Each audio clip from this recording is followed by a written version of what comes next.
ажлын байрыг бол ажил олгогч бий болгодог. За улс төрийн нам юм уу төр засаг бий болгодог учраас энэ ажил олгогч тал энэ дээр нэлээд хариуцлагатай хандаж энэ зүйлд бол ажил олгогч ажилчдын харьцааг энэ хөдөлмөрийн хуулиар зүй зохистой зохицуулах асуудлыг онлын хувьд ч практик талаас нь ч гэсэн оновчтой тусгаж өгөх шаардлагатай байна. Тэгэхгүй энэ удаагийн хууль бол тийм нэг лозунгийн шин чанартай болсон юм шиг харагдаад байгаа.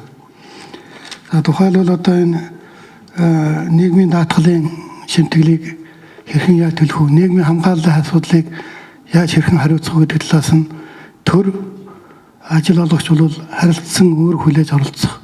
Монгол хүний эрхийн асуудлууд, хөдөлмөрлөх эрхийн асуудал дээр бол энэ нэлээд тийм хүндрэлтэй зүйл оруулсан байж байгаа.